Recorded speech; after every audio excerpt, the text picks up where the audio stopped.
जी हाँ दोस्तों, नमस्कार। जैसा कि आप देख रहे हो, मध्य प्रदेश उच्च न्यायालय जबलपुर में सहायक ग्रेड थर्ड की नई रिक्रूटमेंट निकल चुकी है। ये भर्ती 2026 के लिए है। तो आइए इसका डिटेल में अपन एनालिसिस करेंगे और समझेंगे क्या सिलेक्शन प्रोसीजर है इसका। टोटल पद तो जैसा कि आप देख ही रहे हो 1174 है।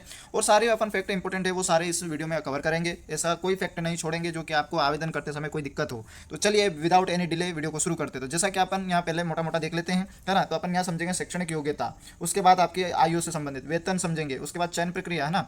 और इसके बाद आपका परीक्षा पैटर्न और आवेदन तिथि, ये सारे फैक्ट अपन विथ एविडेंस यानी कि नोटिफिकेशन जो ऑफिशियल वेबसाइट से मैंने डाउनलोड किया है वहीं से अपन समझेंगे, है ना। तो पहले अपन मोटा मोटा यहाँ देख लेते हैं। तो इसमें क्या है कि किसी भी मान्यता प्राप्त विश्वविद्यालय से किसी भी विषय में स्नातक की डिग्री और कंप्यूटर का ज्ञान होना चाहिए। और भी उसमें टर्म कंडीशन है वो अपन अंदर नोटिफिकेशन में देखेंगे।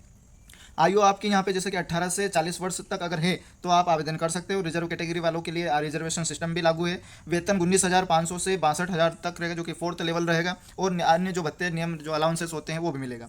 चयन प्रक्रिया जैसे कि लिखित परीक्षा होगी, उसके बाद आपकी जो कि टंग गणित यानी कि हिंदी की जो परीक्षा होती है, टाइपिंग टेस्ट जिसे बोलते हैं, वो होगा। उसके बाद आपकी एक साक्षरता होगा, फिर दस्तावेज सत्यापन होगा, उसके बाद आपका चिकित्सा परीक्षण होगा, है ना, मेडिकल जिन्हें बोलते हैं। परीक्षा पैटर्न में आप जैसा कि यहाँ देख रहे हो कि 100 क्वेश्चन रहेंगे और 100 अंक का रहेगा।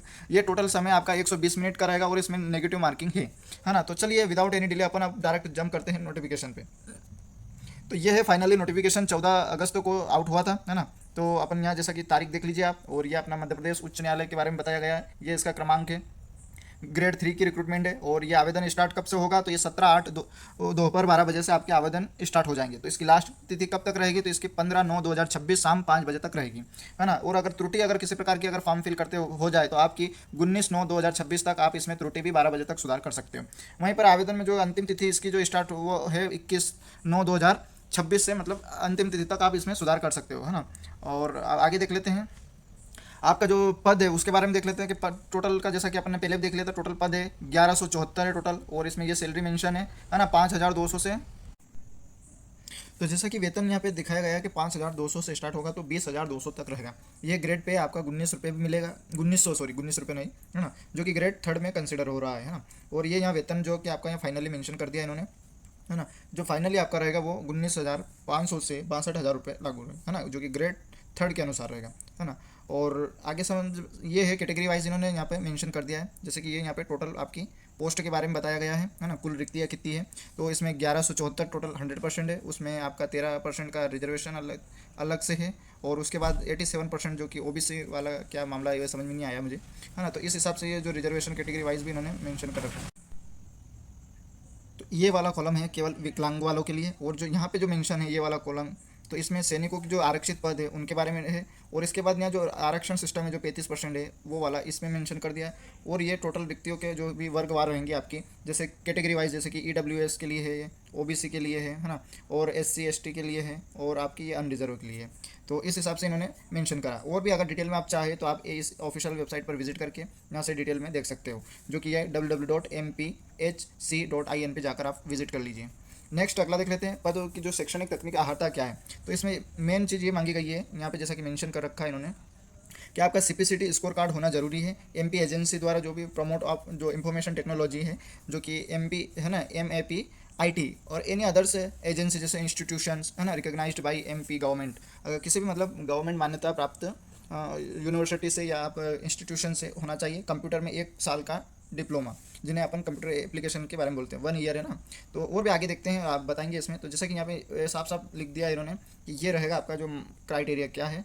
एक सेकंड। तो आपका जो 1 ईयर का कंप्यूटर जो रहेगा आपका, ये है ना, कंप्यूटर डिप्लोमा उत्तीर्ण करना अनिवार्य है इसमें 1 साल का। तो उसमें यूजीसी द्वारा मान्यता प्राप्त होनी चाहिए जो भी डिप्लोमा हो आपका, वो यूनिवर्सिटी जिस किसी का भी हो।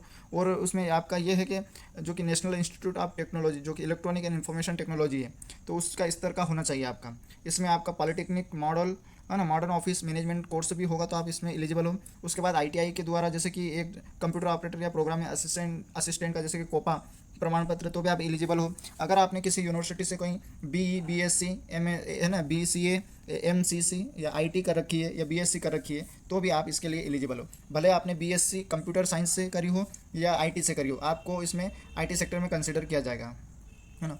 नेक्स्ट अगला देख लेते हैं। इसमें आरक्षण आपका इसमें लागू रहेगा, जो कि केवल मध्य प्रदेश के मूल निवासियों के लिए ही रहेगा। और उसमें भी आपका जैसे कि यहाँ पे मेंशन है ओबीसी, SC ST और EWS इन लोगों को ही आरक्षण मिलेगा और बाकी नहीं, है ना। आगे देख लेते हैं, इसमें खंड ब में देख लेते हैं आयु गणना। तो आयु गणना भी आपकी यहाँ पे अकॉर्डिंग यूर कैटेगरी के अनुसार इन्होंने डिवाइड कर रखी है। आपकी जो मिनिमम आयु 18 वर्ष रखी गई है और इसका काउंट 1/1/2026 से किया जाएगा, है ना। और इसमें जैसे कि अनारक्षित वर्गों के लिए 40 साल है। फिर जो मध्य प्रदेश के मूल निवासी जो EWS यानी कि विकलांग के लिए भी 40 है। और OBC अनुसूचित जनजाति और जो भी आती है SC ST में महिला, उनके लिए 45 वर्ष रखी गई है। और जो ऑलरेडी शासकीय कर्मचारी है उनके लिए भी 45 वर्ष है। नेक्स्ट देख लेते हैं आवेदन शुल्क। तो जैसा कि आवेदन शुल्क, तो जैसा कि यहाँ पे आवेदन शुल्क मेंशन कर रखा है इन्होंने, है ना। मध्य प्रदेश से जो बाहर के आवेदक हैं, है ना, तो उसके लिए 200 रुपये परीक्षा शुल्क रहेगा।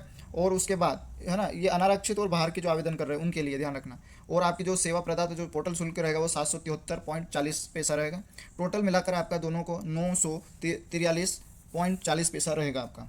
और अगर आप मध्य प्रदेश के रिजर्व कैटेगरी में आते हो और सभी दिव्यांग, भले किसी भी कैटेगरी का दिव्यांग हो, उनके लिए परीक्षा शुल्क कुछ नहीं है, 0 है। केवल आपका पोर्टल शुल्क लगेगा 443.40 पैसे, है ना। तो टोटल भी यही रहेगा इसका, है ना। और ये किसी भी हालत में आपका रिफंड नहीं होगा, इसने ये साफ साफ मेंशन कर दिया है, लिख दिया है ना। ऑनलाइन कैसे करना है आपको, तो जैसा कि ऑनलाइन करने के लिए कुछ नहीं है, आपको ये ऑफिशियल वेबसाइट पे इन तीनों में से, सॉरी दोनों में से एक ही है, सॉरी एक में से इसी पे जाना है। और यहाँ पे आपको रिक्रूटमेंट या रिजल्ट बटन पे क्लिक करना है। वहाँ से आपका एप्लीकेशन फॉर्म स्टार्ट हो जाएगा। तो वहाँ पे आपको ये करना, पहले एडवर्टाइजमेंट को पढ़ लेना, उसके बाद रजिस्ट्रेशन करना, फिर एप्लीकेशन फॉर्म फिल करना, और बाद में अगर कोई मिस्टेक हो तो एडिट कर देना, है ना। तो एडिट भी हो जाएगा। तो ये इनका ये प्रोसीजर है। नेक्स्ट अगला देख लेते हैं परीक्षा की योजना। अब परीक्षा इसमें 2 चरणों में विभक्त होगी, जैसा कि यहाँ पर मेंशन कर रखा है। तो इसमें पहला जो प्रारंभिक होगा वो 100 अंक की रहेगी। और हिंदी टाइपिंग जो कौशल परीक्षा है वो 50 अंक की रहेगी। 2 तरह की रहेगी। प्रवेश पत्र भी आपका इस वेबसाइट पे जाके मिल जाएगा, है ना। 7 दिन, परीक्षा के 7 दिन पूर्व ही आपको इसका प्रवेश पत्र मिल जाएगा। प्रारंभिक परीक्षा क्या है, तो इसका सिलेबस वगैरह भी देख लेते हैं। ये टोटल 2 घंटे की होगी, जैसा कि यहाँ पे मेंशन है ना, 2 घंटे तक रहेगी। और यहाँ ये ऑनलाइन बेस रहेगी, जिन्हें अपन CBT बोलते हैं। और इसका क्वेश्चन का टाइप रहेगा आपका MCQs, जिन्हें मल्टीपल क्वेश्चन बोलते हैं अपन, बहुविकल्पी, है ना। तो इसमें टोटल 100 अंक का रहेगा और 120 मिनट इसमें टाइम ड्यूरेशन। तो इसमें 4 टोटल आपके कितने सब्जेक्ट है, 4 हैं। और इसमें GK GS included, GK of MP, है ना, मध्य प्रदेश का GK भी रहेगा 20। और हाँ, एक बात ये है कि इसमें सभी 20 क्वेश्चन रहेंगे और 20 ही मार्क्स रहेंगे, है ना। सॉरी, हर एक क्वेश्चन का 1 मार्क्स रहेगा इसमें। तो और मैथ्स एंड लॉजिकल रीजनिंग, ये ऐसा है 2 जो कि बाइलिंगुअल रहेगा आपका, है ना। हिंदी इंग्लिश दोनों में रहेगा, आप किसी भी भाषा का चयन कर सकते हो यहाँ पे। और जनरल हिंदी केवल हिंदी के लिए रहेगा। और आपका जो इंग्लिश नॉलेज और कंप्यूटर नॉलेज, ये दोनों आपका ओनली इंग्लिश मीडियम में रहेगा, है ना। तो ये आपका ध्यान रखना है। नेक्स्ट फिर जैसे वो क्लियर हो जाएगी आपकी, तो फिर आपको हिंदी टाइपिंग के लिए अगला फॉर्म रजिस्टर्ड करना पड़ेगा। और वहाँ पे फिर जाकर आपको उसकी एग्ज़ाम देनी पड़ेगी, जो कि टाइपिंग टेस्ट के नाम से जानी जाती है। इसकी भी जो पाली पैटर्न है वो भी देख लेते हैं। ये भी शिफ्ट है आपकी 2 श्रेणी में हो जाएगी, है ना। और इसमें कौशल परीक्षा में क्या आएगा, तो ये आपका टाइम इसमें केवल 10 मिनट की रहेगा। इसमें 50 मार्क्स का रहेगा ये। और इसमें कुछ नहीं करना रहेगा, केवल आपको 350 वर्ड अप्रोक्सीमेटली रहेगा, उनको हिंदी में टाइपिंग करना रहेगा। इसका आपको बाकायदा इस वेबसाइट पे जाकर डबल से आपको आवेदन करना पड़ेगा, जो कि क्योंकि ये सेकंड एग्जाम है आपकी, इसलिए।